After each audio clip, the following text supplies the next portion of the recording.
I think the rules today protect the quarterback tremendously. What happens in games is you see quarterbacks get pushed to the ground. That's roughing the quarterback the way they define it today. I, you know, I can define roughing the quarterback, but when I played in a little bit of a different manner. You're in Spain, obviously ahead of the Commanders taking on the Miami Dolphins there. First ever NFL game in Spain. That one's in Madrid.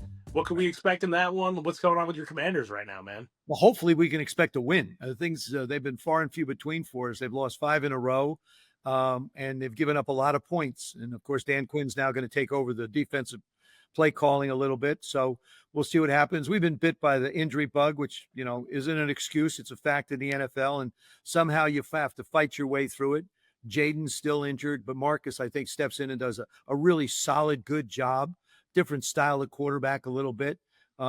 Terry may or may not be available again. Your wide receivers are down. You've had, your Debo's been injured a little bit. I mean, you go back and forth with the guys that aren't playing, and it makes it tough. We're going to have to put some points up if we want to compete with the Miami Dolphins, and I believe we'll be able to do that. But it's certainly a game that is gettable for the Commanders. I think both of these teams you've seen have moments where they've struggled and moments where they've done well. So hopefully this is going to be a moment when the Commanders are going to do well. Definitely. What kind of difference can Dan Quinn taking over the defensive play calling make? Like how Well, big? Yeah. Chris, it's hard to say because I mean, if you want to use something as a barometer, take a look at what happened in Detroit. I mean, he took over the offensive play calling, and all of a sudden, they're putting up points all over the place. I think maybe just a change of approach, a different philosophy during the course of a game, it can make a difference, hopefully in a positive way. Hey, you're the head coach. It's your football team. You're going to do what you believe is best to help this football team win, and that's what he's doing. Yeah. No, I think that's definitely the case there. When it came to the Jayden Daniels injury on Sunday Night Football, like what's going through your mind as initial reaction when you see him in pain like that? You see the replay and how gruesome it was. I hate to see any player get hurt. Having played the quarterback position, having gone through the injury factor, that one ended my career back in '85. I hate to see Jayden get hurt again. I mean, just coming back off the hamstring, just coming, sort of slowed down by the knee a little bit. Now all of a sudden the elbow. The fact that they didn't put him on IR, I think was good because he'd have been gone for 4 weeks. So maybe there's anticipation that they can get him back in a shorter period of time. But I hated to see him get injured, at any stage of the game. Would you still have him play again this season, even if, things are not going well in the win column and it's kind of like, hey, maybe we're looking forward to 2026, you would still put him back in? I've got to have him 100% healthy. Yeah. If he's healthy and he can go, and that's obviously a decision the medical staff is going to make, advising the coaching staff that way. But if he's healthy enough to be able to play football, yeah, I would put him back on the football field. You don't look at lost seasons. You look at lost opportunities to continue to grow and learn at the position. But I believe me, he would not set foot on a field until I was 1,000% convinced that he was healthy enough to be able to defend himself and do the job that he needs to do to quarterback that football team.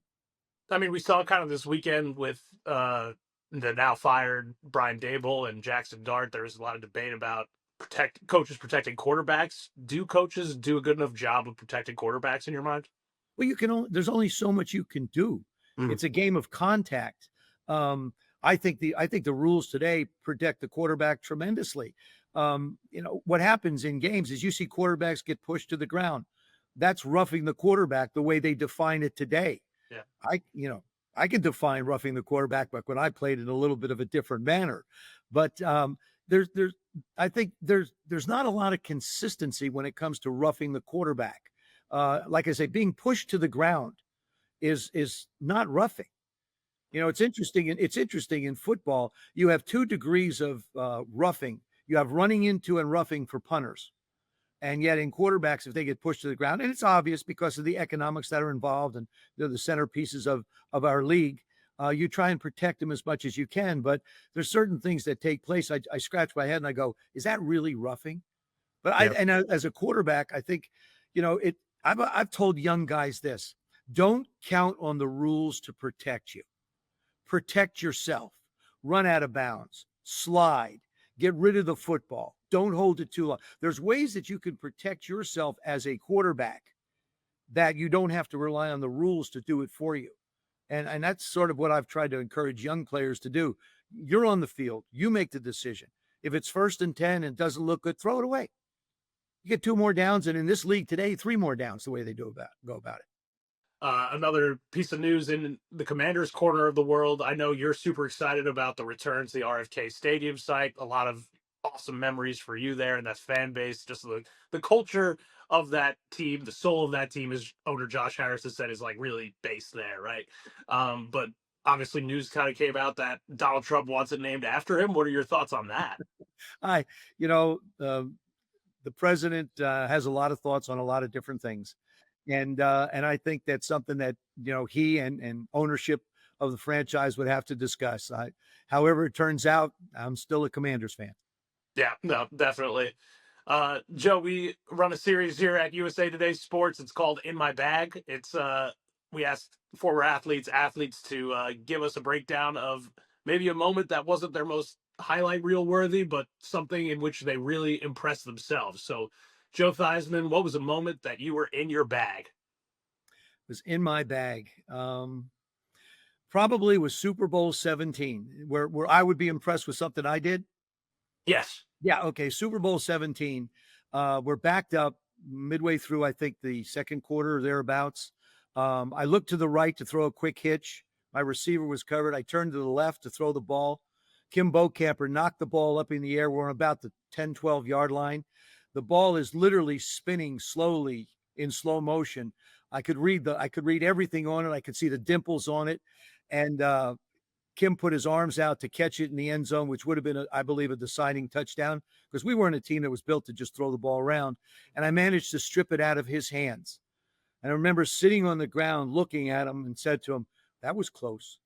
And that to me, it's probably the moment in my life that sort of set things in motion for me. I think it was a play that happened in the Super Bowl that gave us a chance to be able to win. And when you win a Super Bowl, your life changes.